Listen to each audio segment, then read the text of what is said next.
Hello everybody and welcome to Millennial Homesteader. I am starting to plant my market garden vegetables right now because it's been raining every single day. So I thought, well, this is a great opportunity to put in some seedlings. And I'm going to show you 5 vegetables that you can actually plant right now and they will do well. I know a lot of people will say, well, it's a little bit late, you shouldn't plant them right now. But most vegetables are going to take about 70 to 90 days to actually give you a proper yield. But you just need to do things right. And since it's raining right now, this is a great opportunity to plant anything because then you don't really need to water yourself. And also, we are taking advantage of this because they stole our water pump, but that's a story for another day. So let's get on with the planting of the vegetables.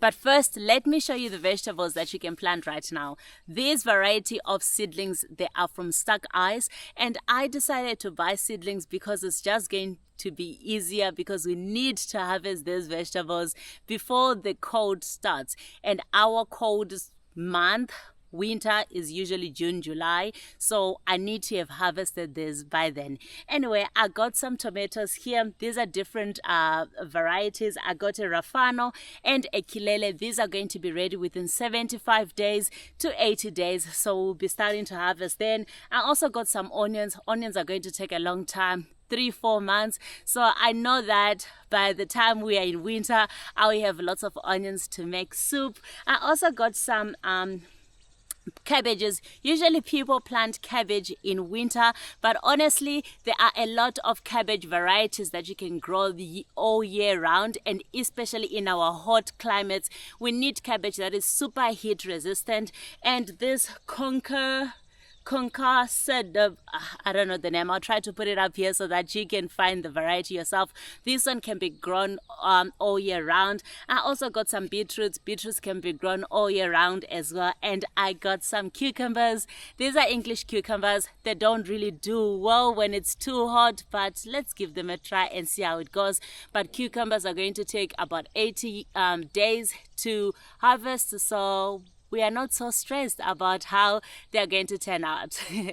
So let me now show you how I'm going to be setting up the beds so that I can have a great harvest. So first things first, I need to make sure that my soil is ready for my vegetables. And I'm going to be adding this bone meal so that it can give my vegetables a good boost in establishing their roots. So let's get this into the soil, and then afterwards we'll be adding some fertilizer.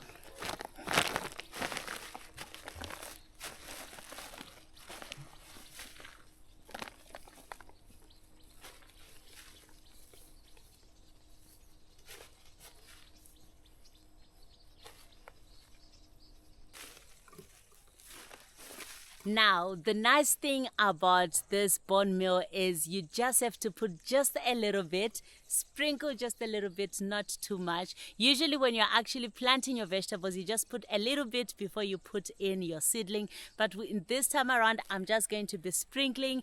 And then because there's going to be lots of rain, I don't have to worry too much about it burning my seedlings. It's actually going to stay in there. It's a slow release, by the way. So with all the rain that's going to be coming, it's going to be perfect, and it's going to help me water that phosphorus, or help release that phosphorus into the ground.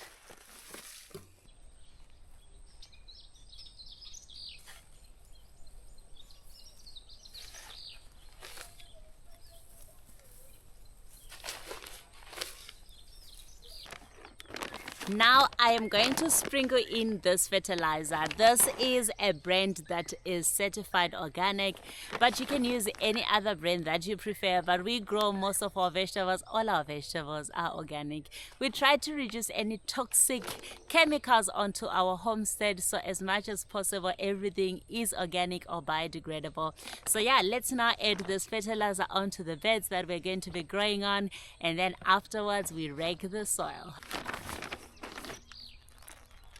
So this is the general fertilizer. It is a balanced fertilizer, which means it has all the micronutrients that your vegetables need.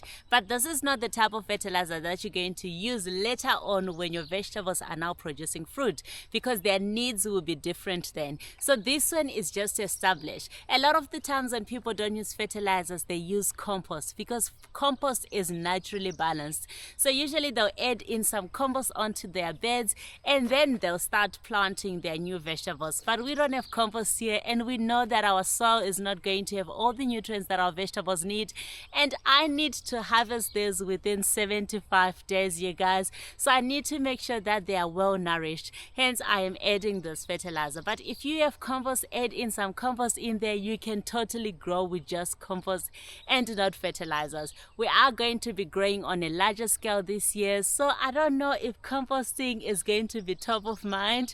So for now, I'm going to rely on fertilizers until I get my composting game right.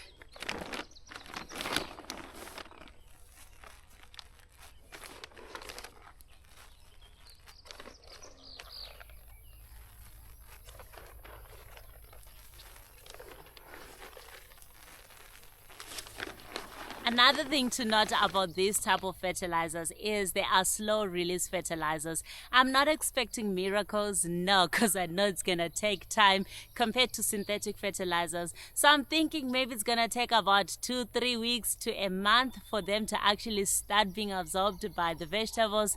But either way, I still need to put them, and then hopefully after like a couple of weeks I add another different type of fertilizer that my vegetables need.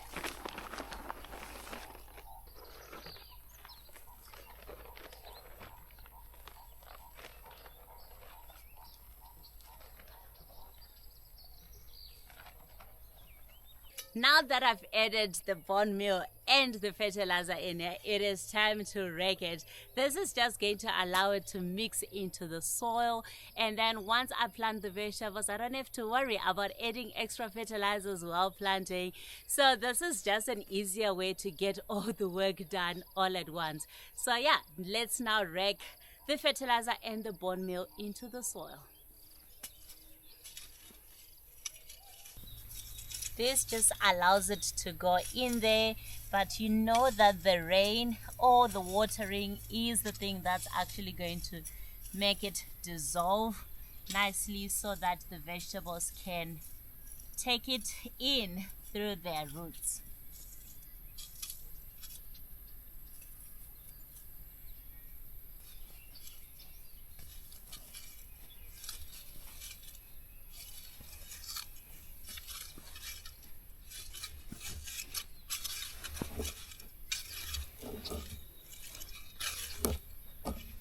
I am done raking, but I am about to do something that I absolutely dislike, but it has to be done. Mulching. I don't like mulching. Well, I don't like the process of mulching, but mulching is so essential where we live, because if we do not mulch, our soil will dry up.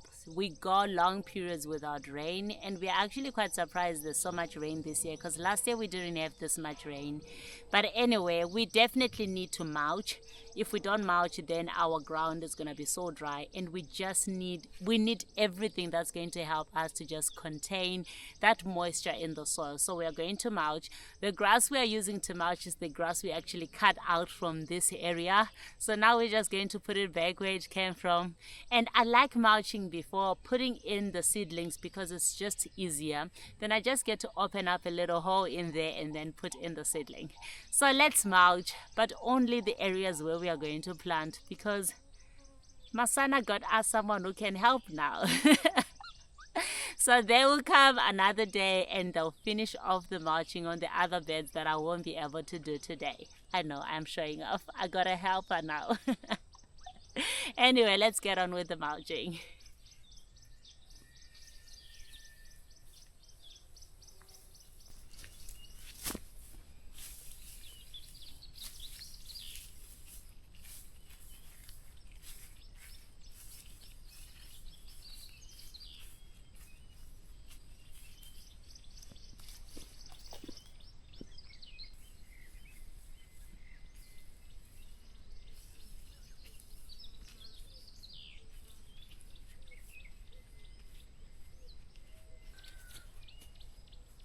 Okay, I think I should have gotten a wheelbarrow to make this process easier, but now I'm feeling so lazy to go up there to get a wheelbarrow. I'm going to try my best to finish this bed, and if I see that I definitely need a wheelbarrow, then I'll go get a wheelbarrow, because what am I doing?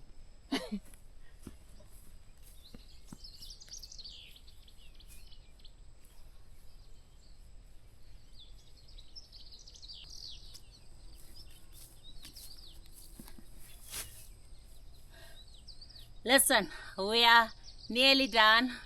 I've done 4 trips back and forth on this bed, which means I'm going to do 3 trips on this bed. I've decided not to take the wheelbarrow because I'm not weak, I'm strong.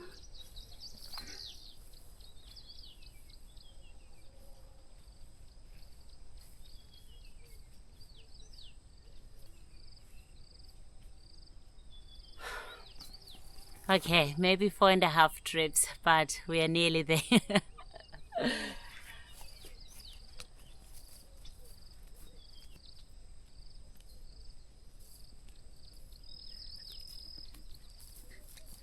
So I'll put half here and then half on this other bed. See?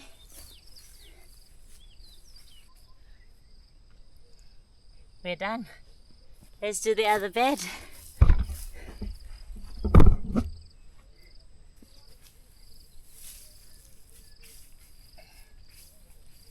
Also, the grass is nice and wet, so it's easy to spread out.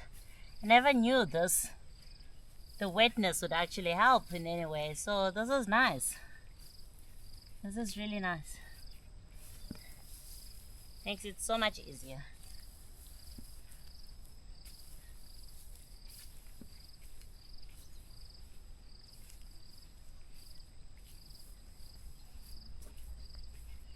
The other reason why I'm just spreading it out a little bit thinner is because when this grass was removed from here, it was actually still green, and it's only now it's starting to compost, so it's still very hot. And if I don't spread it out, then it's going to burn my seedlings. So remember, a lot of the times when you compost greens, they have a lot of nitrogen, just like chicken manure, and they're going to burn your seedlings. So the same applies with this. They look brown now, but when I'm actually picking them up, they are currently composting. It's actually a hot compost. So I just need to make sure that I spread them out nicely so that they don't keep on retaining that heat. And then I don't know if it would burn my seedlings, but I assume it would, because it's still releasing the nitrogen. So that's why I'm trying my best to make sure that it's nicely thinned out and still covering the ground as much as possible.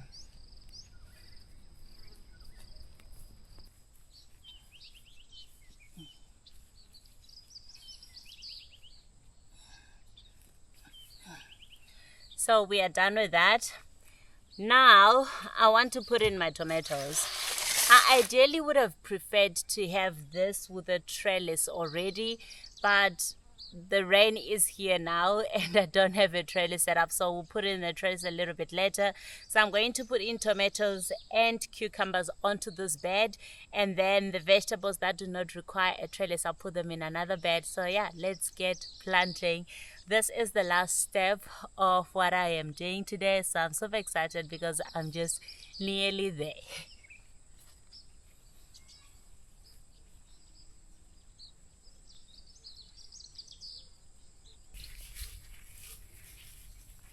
So I am just making a little bit of a hole here. Tomatoes actually, oh, the ground is really nice and soft. I would have used something to dig, but this is going to help me not kill any worms in here. So tomatoes can go in a little bit deeper actually, and yeah, I'm going to make it lie in there a little bit. I'm not putting it like straight down like this, so I actually make it lie down just like that, so that even if the hole is not deep enough, at least most of the stem is in there. Remember that tomatoes have these hairs which are actually roots, and if these end up becoming roots, it means that your tomato is going to be nice and strong, because you really need that. So yeah, that's how we're going to be doing them.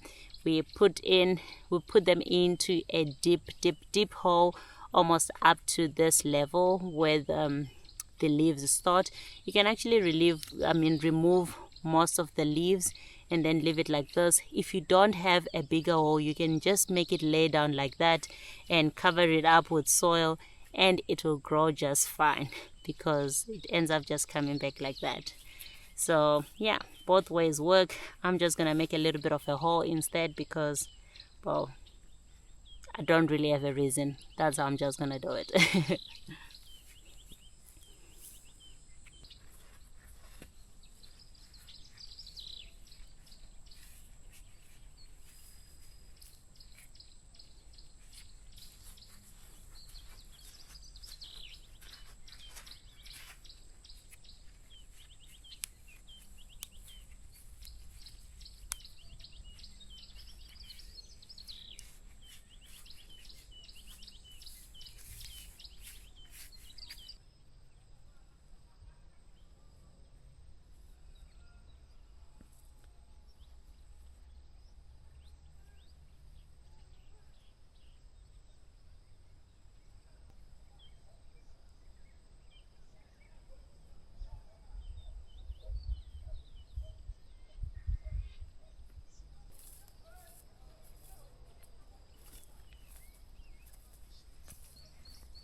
So I'm realizing that this bed will not fit my 10 cucumbers. I've put 20 seedlings of tomatoes here, but then it's not gonna fit the other the cucumbers and the other tomatoes as well, because I bought cherry tomatoes as well.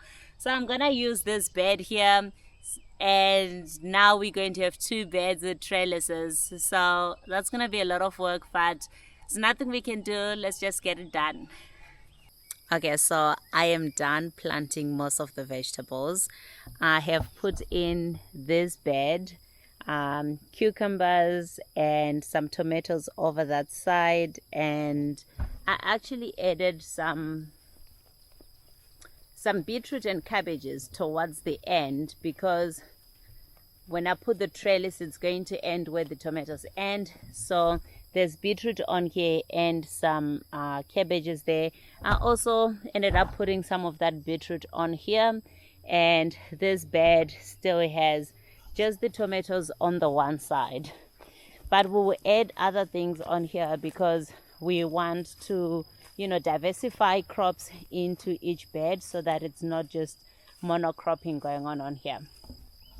So what I'm actually left with is putting in these onions. I think I need a different bed completely, so I have to set up another bed to put in the onions, and I'm not going to do it today. And I am also going to be adding in some marigolds. I had not started my marigolds before thinking of this, so I decided I was going to buy marigolds. These are the seedlings for the marigolds, and I have to put them in all the beds here because marigolds are special in your garden. They are so important. I cannot grow anything without marigolds. They are my sacrificial plant. They deter pests, and also their leaves make amazing tea.